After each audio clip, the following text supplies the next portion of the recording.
Cocinando con el Pulpo presenta, bueno, en este caso, jam,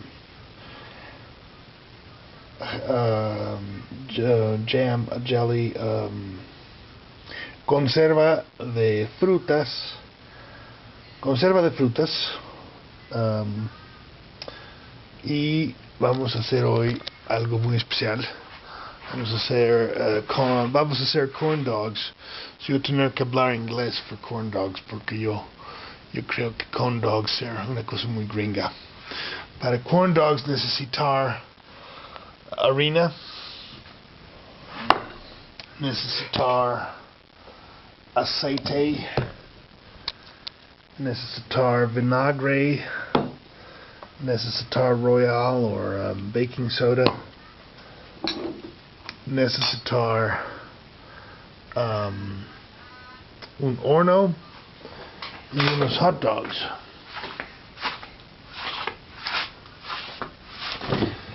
So the problem I have is that my family hates hot dogs. So I have to make them palatable to them, and there I got these on sale, I don't know. So let's go to work. Corn dogs.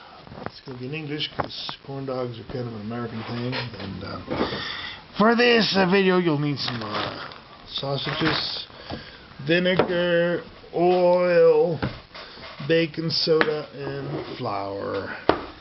We're going to make a basic pizza mix for these corn dogs. Now, pizza mix is very fun, very easy, very nutritious, not at all.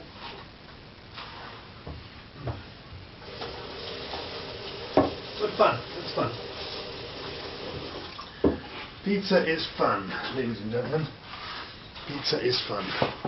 Rolling pin, very important. Rolling pin is just a big chunk of wood in the shape of a tube. You know, you don't need to make fancy rolling pins, you just need a good solid chunk of wood or something to make it good. Now, the key to a good pizza mass is lots of baking soda. Lots of baking soda. You need lots of baking soda. You need, you know, when I use flour, usually when I'm mixing the flour, I like to go with a spoon. So let's put some 8, 3, 4. Not gonna fit 8 in there. 5, 6, 7. I did 8 tablespoons of flour into a bowl. Little bowl over here. Then we're going to put a good, healthy, you know, a good, healthy tablespoon of baking soda. And then we're going to put just a few drops of vinegar. Vinegar reacts with the baking soda in a very violent way. But it's beautiful what happens there. It's amazing. It really helps raise the baking soda to the occasion. People put salt on this. You can put different flavors on it. You can make, and of course, a bit of oil.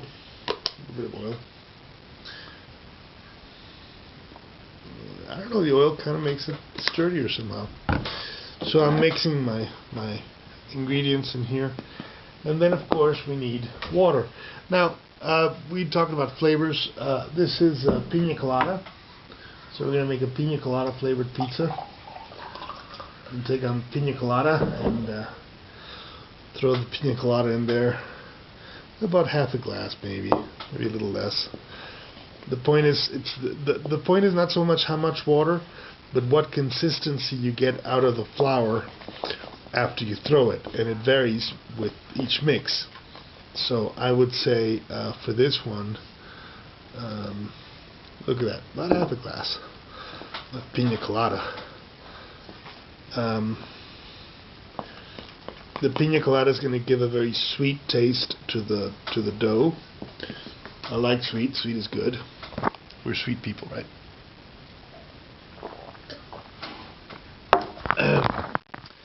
So,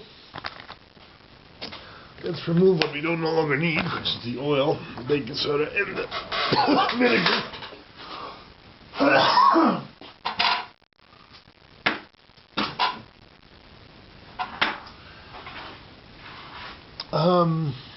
Let's remove the sausages, which we're not using right now. And let's, cooking is the great art. It is the beautiful art, it is the wonderful art, it is the art of arts. In the kitchen, you know, is where all the fun stuff really happens. The stuff that is going to really change your consciousness. Food alters consciousness. Don't think for a minute that it doesn't. I could sprinkle a little bit of marijuana here, which I may have actually. I may sprinkle a little marijuana here, and it would change the hot dog from a simple meal to a psychedelic meal. So food is the most amazing, beautiful, awesome thing to do in your life. And if you can cook for people, man, you're a lucky person. So you grab a nice chunk of flour on your hand like that. You put it on your table and you spread it out. And then you have your mix, which you mixed in a bowl, kind of to this consistency. I would call it cookie dough consistency, but anyways, flour is an amazing thing. Flour is like Donald Trump, really white and really useful. Okay, so you got your flour. You put your dough over the flour that you put on the table, right? Make sure you get all of it. And then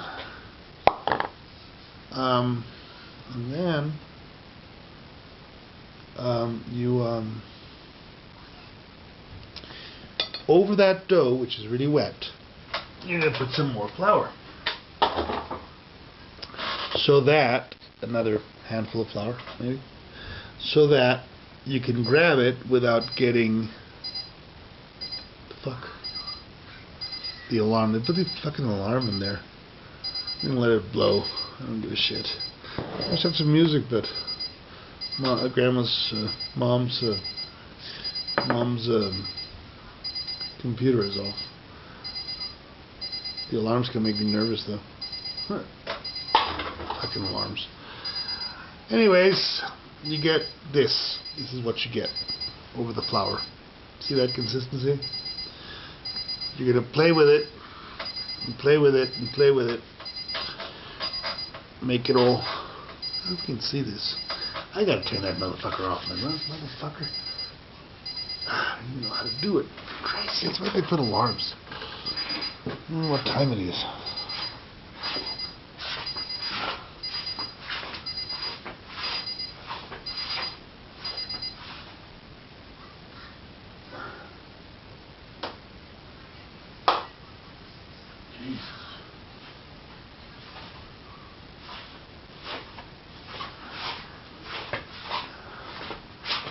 So,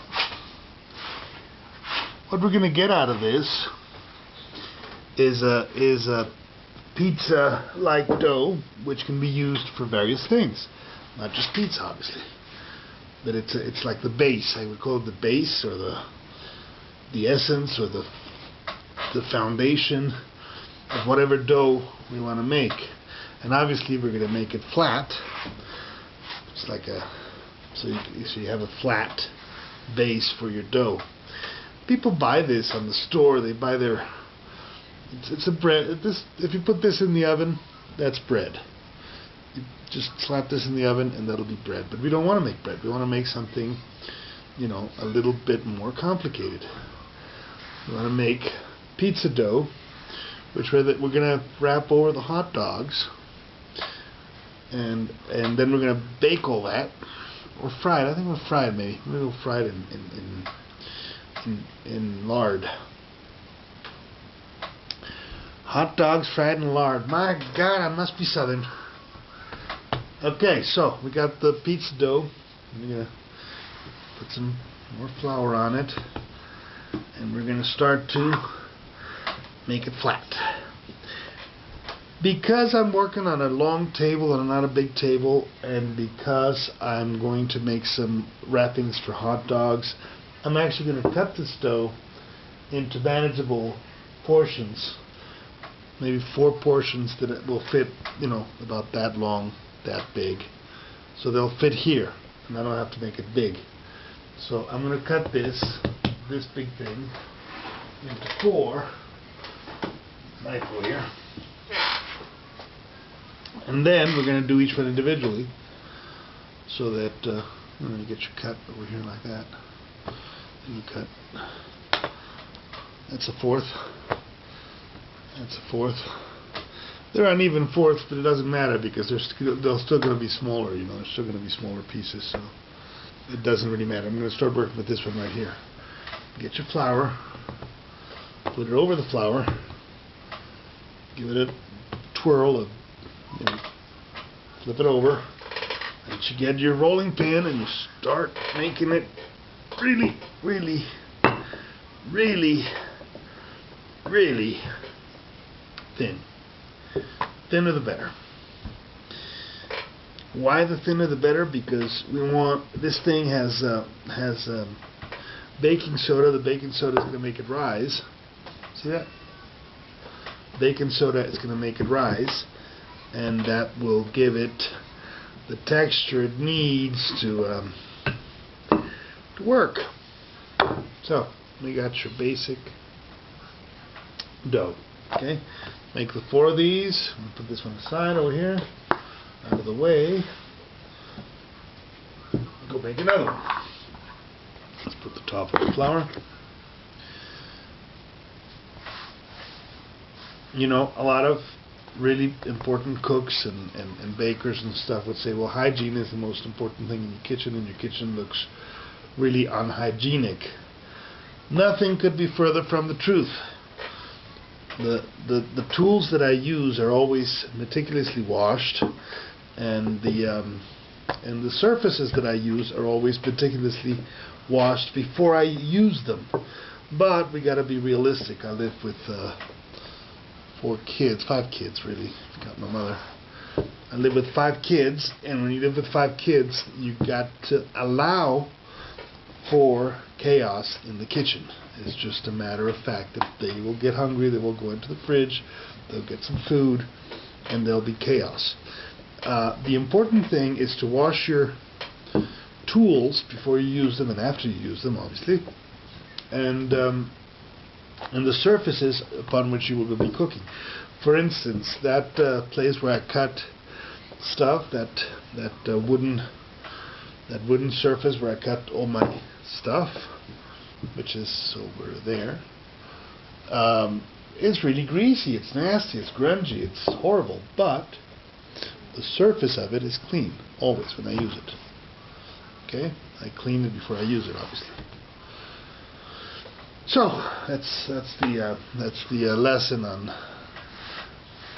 battlefield hygiene, as I would call it. You're in the battlefield, you got to cook, you got to make surgery. You will try to have as hygienic situation as possible within the limitations of the theater of war. Now, why do we do this? Why are we doing this? Why are we making hot dogs for all of you guys to know about hot dogs? Well, hot dogs are important. I would think they're more important in many ways than many things we say. But they're not the most important. Poltergeist is much more interesting, obviously. I was totally Poltergeist, by the way.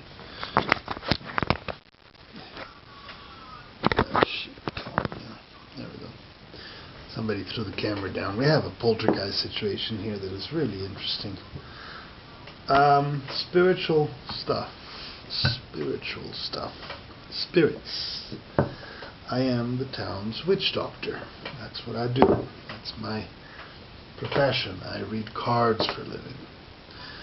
But reading cards is just a tool. It's just I'm not going to call it a cheap tool, because it's not a cheap tool. When you do it right, it's a very important tool of the realization of the spiritual realm. But it is a tool because it also has a variety of tricks, literally card tricks, that you can do to convince people of this or that, and to help them along, if you're a sincere good reader, in their what is called in Hindi anarthas, their undesired qualities. We all have undesired qualities in ourselves. Christians would probably call them demons. We all have demons we have to deal with, like the demon of lust, the demon of anger, the demon of... The Hindus are a little bit more joyous in their view of demons. They call them anarthas. They call them undesirable things that we do. Addictions, faulty thoughts, faulty ideas. The Buddhists talk, for instance, about the Eightfold Path, the 8 ways of freeing yourself from the cycle of birth and rebirth. Birth, death, and rebirth. Freeing yourself from death, basically. I guess that's what everybody wants to do, in a sense, is to get rid of death. Make death. Beat death and cheat death. Nobody wants to die, so everybody wants to cheat death.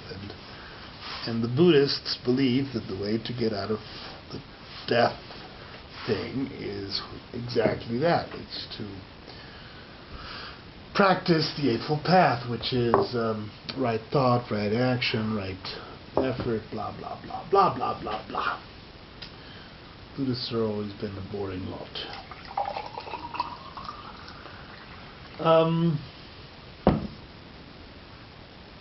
Here's the Buddhists.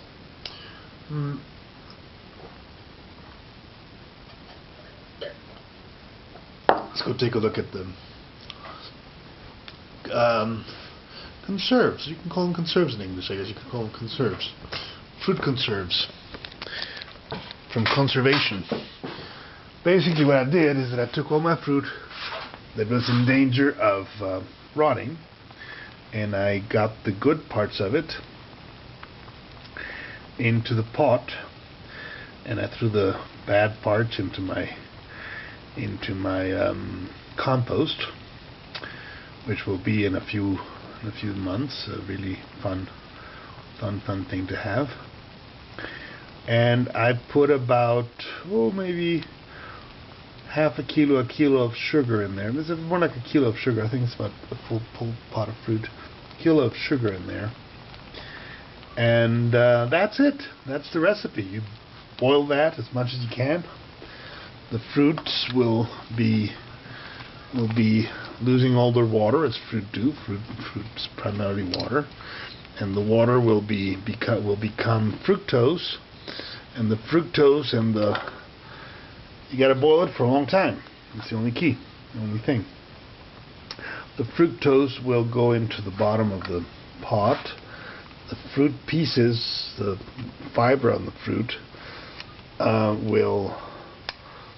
will remain on the top, but it will become mushy and easy to eat, and you'll have a beautiful conserve that actually frozen can probably last for as much as a year. So the fruit will not be thrown away, and at the same time you'll have something really fun to put into sandwiches or whatever. Mom tends to eat it in one day when I make it, because I guess she doesn't like conserves. Or she likes sugar too much. So, where was I? Yes, the sausages. Now let's see what we do with these sausages. Over here. You got your basic sausage, right? Let's take it out. What we're going to do is we're going to grab them here. We're done with the roller. Like that. We're done over here, okay? You got your bread, and you put the sausage over the bread with the idea that it'll cover it. And you know, this is a good piece to demonstrate that. You go over here, you roll it up. I hope you can see that. If you guys can see that, I think you can. You roll it up. The sausage is wet, so humid, anyways, from being with the other sausages. You roll it up, more or less, till you have something like this. The ends are showing. That way, the oil or whatever you use to cook them will go in, and it'll. We're going to fry these. Actually, we're not going to put it in the oven. We're going to fry these because you can also fry them. The sausage will cook from here. The bread will sponge up, and you go to the next sausage. I may still have some leftover bread to do other stuff, and that's cool. See that? It's a beautiful, beautiful thing. And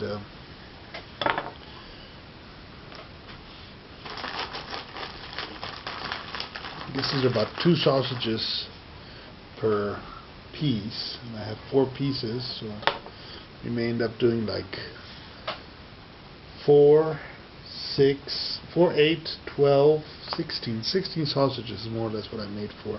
I don't know if I have 16 sausages. I have 20 sausages supposedly, but we've been eating out of these for a while, so it's maybe less than 20. It's more like, you know.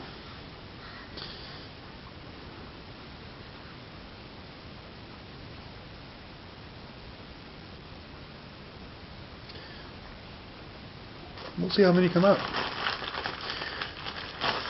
So, what is the real purpose of these videos? Well, I told you guys a long time ago that these videos were for me. They were my way of keeping track of what I'm doing with my life. You know, it's kind of like, yeah, that's kind of what I'm doing. Yes, keeping track of where and what and how I'm doing things and why. You know. So look at that. There's a beautiful little wrap over there.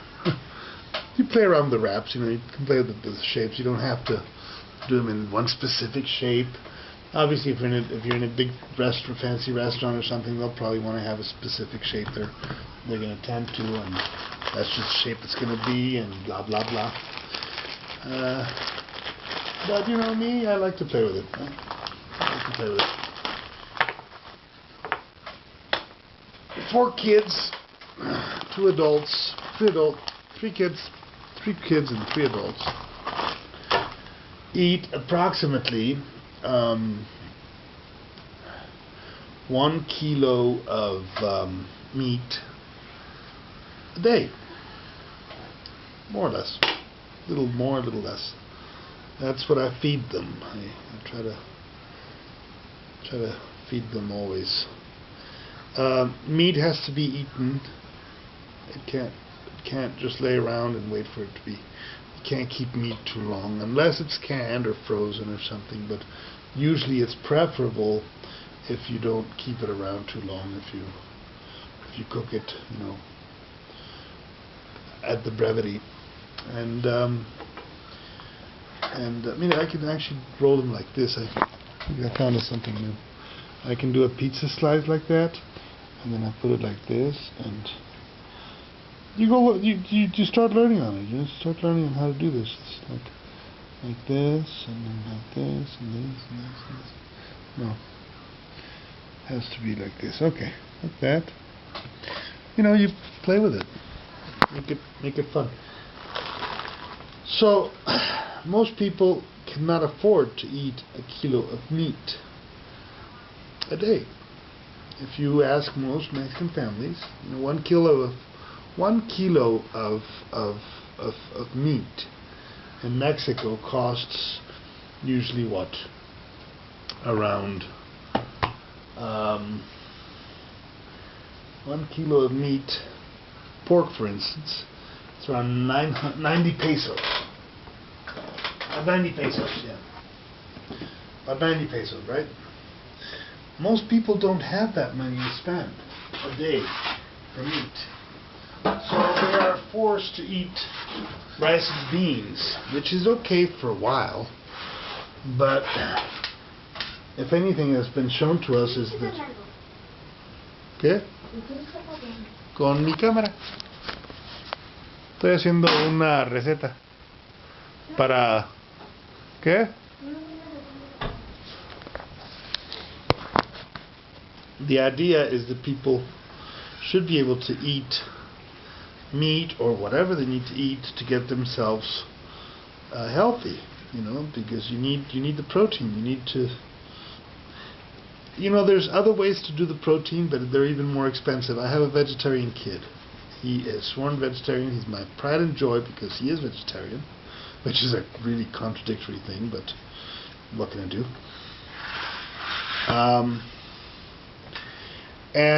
Guess what?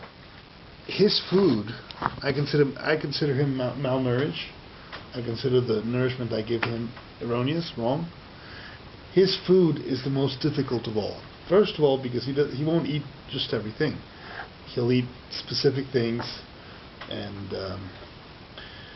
that's rough on me, right?